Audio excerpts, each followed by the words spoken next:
Guys, I'm gonna be real, I wasn't exactly feeling this episode from the very first scene. I was kind of just like, this is gonna be another plot following the similar conventions, and I can safely say I was pleasantly surprised by the end. This is not only the best episode so far, but also the most fun with some great callbacks and setups. This is a breakdown of episode 3 of President Curtis, X. It's just called X. So given that the title is akin to Two brothers. It's just called Two Brothers. I was like, yep, they're going to be building on that last scene of Curtis laying on his bed in sorrow in the first episode. His ex-wife is now the governor, and she invited him to her inauguration. Because Andre is, well, Andre, he thinks it's a date, or at least an opportunity to win her back. Now, like I said, I thought this was going to be the cliche, main character is going to make himself look stupid in front of his ex and learn a valuable lesson by the end. But no, actually, they go a more wholesome and different direction, which I'll get to. He starts getting dressed up and says, Coke Classic or Crystal Pepsi? Man, I've always wanted to try Crystal Pepsi. Someone down below, please tell me how it tastes. Also, just look at the attributes. While this is happening, O'Doyle and Banks are sent for reevaluation. Why? Because O'Doyle broke a congressman's arm to defend Curtis, and Banks, being the goody two-shoes, snitched on him. And then we get this. Look, none of my business, but I assume you guys are attempting to be a team here. Something with a sense of franchise. Well, there's the obligatory meta-ass line. So to fill in for O'Doyle at the inauguration, Curtis is assigned to this agent named Chomps, who Curtis absolutely hates. Not for any other reason other than He's a normie. He's a Chad. At the party, we learned that his ex-wife actually rehabilitated Candyman. Yes,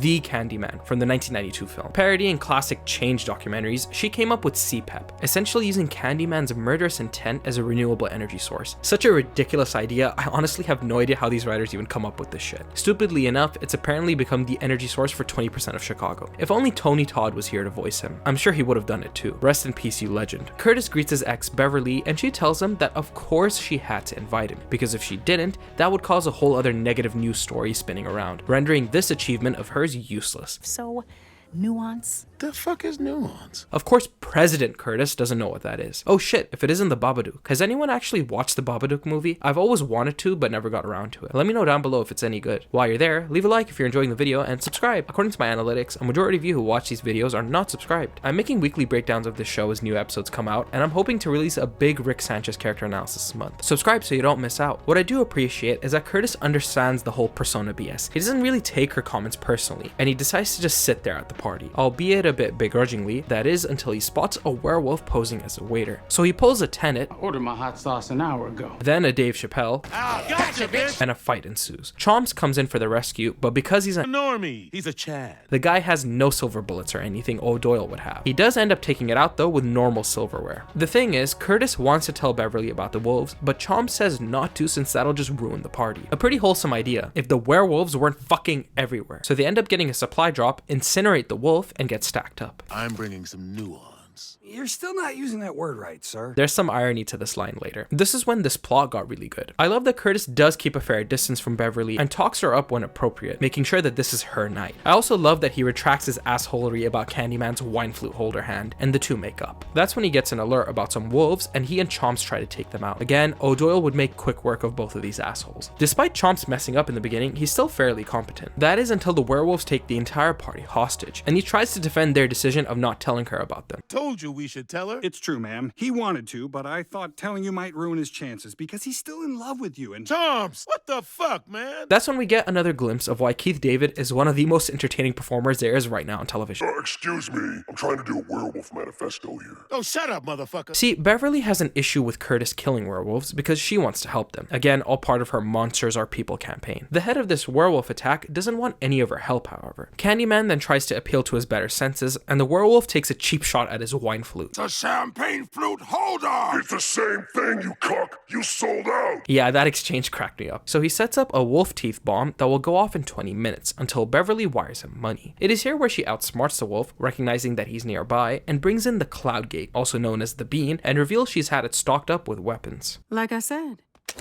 nuance. This is a callback to Curtis's earlier misuse of that word, a small indication of why these two were a couple in the past. Oh yeah, Chomps unfortunately gets hit by some of the wolf teeth, meaning that he's going to turn into a werewolf. How you doing, Chomps? Ready to be a good werewolf that fights other werewolves? I prefer to just be myself, sir. Oof. Honestly, by the end of this episode, I loved his normie ass gimmick. They fight their way through until coming across the leader. Beverly here tries to reason with him, but He starts monologuing. monologuing. and that's when Chomps fulfills his character arc by doing something unnormy and turning into a werewolf. werewolf. The thing is, not 5 seconds later, the wolf he was supposed to be taking care of manages to tackle Beverly into the bathroom. I'm serious, watch the episode, it wasn't even 5 seconds. So even as a werewolf, Chomps couldn't chomp his way out of that.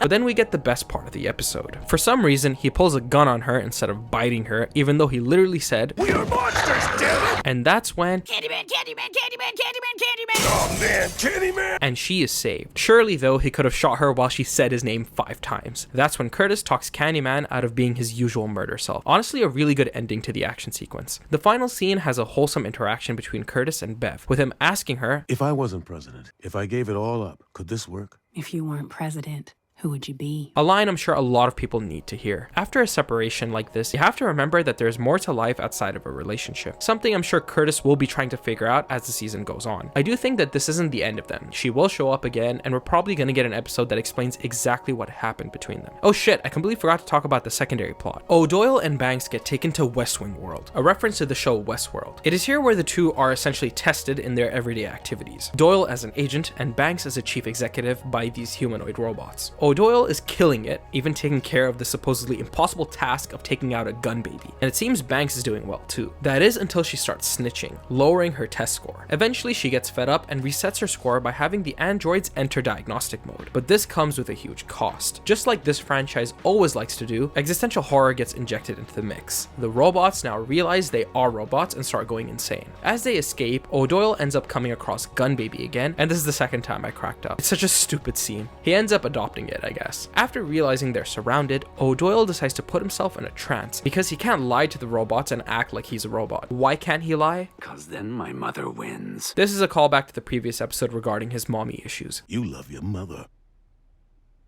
Since Banks is like part android herself, she manages to gaslight the others into thinking one of them is a robot. O'Doyle ends up waking up, shooting them with silver bullets, and then we get this amazing exchange. I am so jealous of that connection. Don't be. You'll still get all the credit. That is such a brutal line, it's insane. I easily enjoyed this episode the most out of the 3 so far. It subverted my expectations of Curtis being the dumb ex-boyfriend that kept trying to impress his ex, but instead he was more selfless and understanding. O'Doyle showcases more of how much he's a badass, and Banks... Alright, here's my insane theory of the main conflict that's gonna occur at the end of the season. It's shown here that Banks and Doyle have a sibling sort of relationship. At the end of the first episode, we saw that he has a bunch of EMP grenades, presumably in case Banks goes insane with her programming again. If they manage to develop these relationships more and get us to care about these characters, it could lead to an extremely heartbreaking climax where O'Doyle may have to take out Banks. I can totally see some insane final battle where he says to program crazy Banks something like, I will shoot you if you don't stop, and she's all like, you can't shoot me because you care about me, or something like that, but then he says some cold ass line like, I never lie.